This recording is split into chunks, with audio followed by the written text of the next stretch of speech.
Hello everyone, I just want to give a video analysing and reflecting on the latest situation in the Premier League and specifically about Arsenal. And yeah, it's really getting interesting, people, in the Premier League.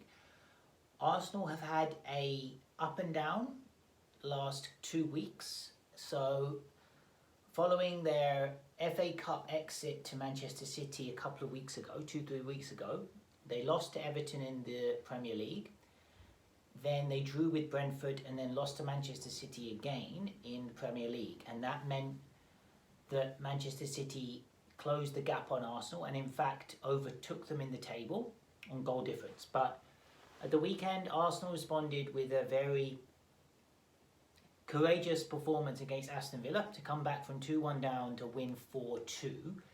And after Manchester City drew with Nottingham Forest, this meant Arsenal now have a 2-point lead at the top with a game in hand over Manchester City. So there's a feeling like the pendulum has slightly swung back in Arsenal's favour when they had lost momentum over the previous 2 weeks. So it was a really important weekend, and hopefully Arsenal can build on that momentum moving into the next few matches. And on paper, the next few matches, you feel, give Arsenal an opportunity to go on a bit of a run again, were they to be at their best, on their best form. And I think hopefully Arsenal can do this.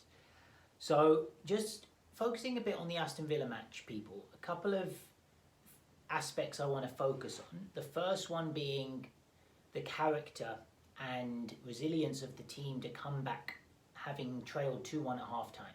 And there was a lot of willingness, persistence, patience and belief, because Arsenal maintained their focus on their tactics, on how they wanted to play. They didn't waver from it. They put Aston Villa under pressure, created a few opportunities. Obviously, Martin Odegaard missed a really good opportunity after about 75 minutes to make it 3-2.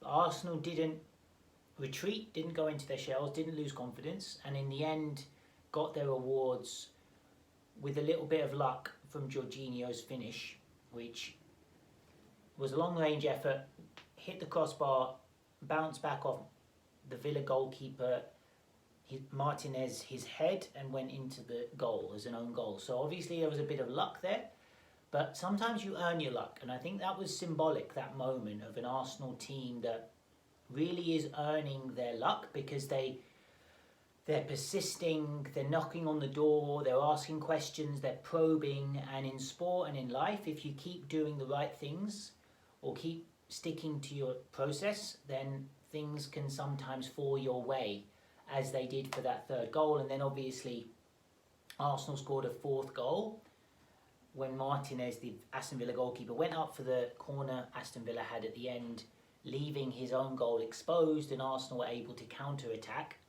and score in an empty net after Fabio Vieira passed through to Martinelli, who slotted into the empty goal. So really impressive win, people. And just I want to focus on those last two goals, because the reason why I think they're particularly symbolic for Arsenal is the two people who had the biggest hand in those goals. So I mentioned people, Jorginho with the strike to make it 3-2.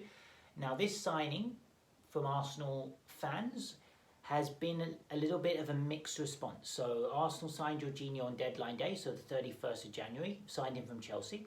And there has been a little bit of skepticism about this signing. I think some Arsenal fans doubt the connection with Chelsea, because obviously in the past Arsenal have signed players from Chelsea and it hasn't always gone very well. So this time, signing Jorginho, there was maybe a little bit of, even a feeling of conspiracy in the air, call it irrational, but people thinking, are Chelsea players maybe invested in Arsenal? Is there that same emotional connection? Because obviously in the summer, Arsenal signs Zinchenko, boyhood Arsenal fan. You could really sense he felt the the connection with the fans and the significance of playing for Arsenal. So I feel like with Jorginho, people maybe were a bit sceptical if he had that heart and desire maybe to play for Arsenal. And also there were issues, maybe some were questioning his quality. Would he be able to be as dynamic as Thomas Partey, Sambi Lokonga? But what I feel that goal showed, and personally speaking, people, I was very happy with the signing because I think Jorginho brings a lot of assurance to the midfield. He can recycle possession, so distribute it forward. He can pass the ball forwards and play progressive passes, and also the weight of his passing I think is really precise. So he'll always keep the ball, give the ball to the teammate with a nice weight of pass so that player can receive it and move forward. So I really rate how he uses the ball. So I thought it would be a good signing. And something about that goal though, people, to make it 3-2 against Aston Villa, the fact that it was Jorginho scoring it and causing this euphoria in the Arsenal support, for Jorginho to be the catalyst and the protagonist in that moment to bring about this celebration is going to be huge, I think, for how Arsenal fans receive him and really take him in and celebrate him as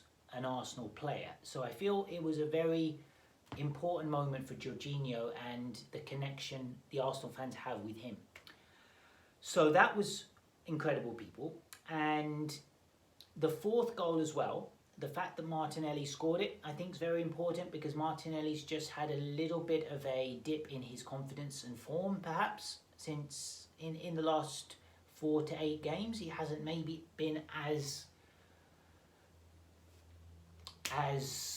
productive, as threatening, as adventurous with his play as he was before the World Cup. Now, it's sometimes an easy conclusion to draw to sort of put the World Cup in there as the cause of the change. It probably isn't as simple as that, but it has appeared as if his form has dipped. But getting that goal, and again, the moment he had to celebrate and express his emotion and delight at scoring, I feel is going to be fantastic for his confidence. It's going to enable him to potentially just relax and rediscover some of the form he had earlier in the season. So a couple of really standout points there, people. And I also want to point out the camaraderie, the togetherness in the Arsenal team, because for me it was so noticeable at the end of the match when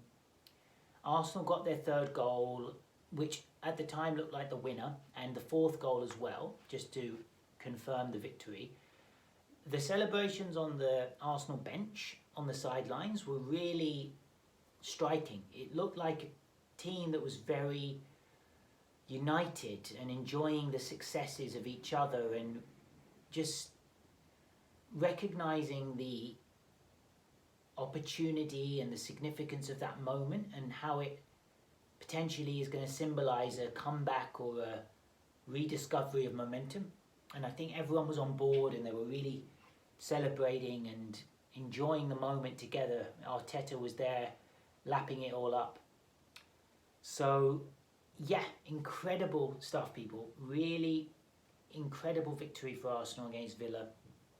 Top of the table, and you wonder now how things are going to unravel. It's so interesting at the top of the table. As I mentioned, people, Arsenal 2 points ahead of Manchester City with a game in hand. 5 points ahead of Manchester United with a game in hand. So Manchester United are absolutely in the title race, snapping at the heels of Arsenal, and they are also looking strong. So it is definitely a 3-horse race, but Arsenal hold the numerical advantage in terms of points, and considering how well they played against Aston Villa, hopefully they can also hold an advantage in terms of style of play and quality of performances. So let's see, people, how things unravel this weekend. Arsenal playing Leicester City away, which won't be an easy game. Of course, Manchester United aren't in action because they're in the Carabao Cup final, so they're not playing in the Premier League. But Manchester City are playing away to Bournemouth. So, yeah, it's interesting, people. It's going to be nip and tuck all the way, you feel. But with a bit of trust in the process, I'm sure Arsenal can maintain this form. Okay, people, hope you enjoyed the video. Shoot me through your comments and thoughts if you have any. And let's keep this conversation going about Arsenal's pursuit of this potentially historic Premier League title, the first one they would accrue in what would be 20 years. So, yeah, long may it continue, people. Peace, love.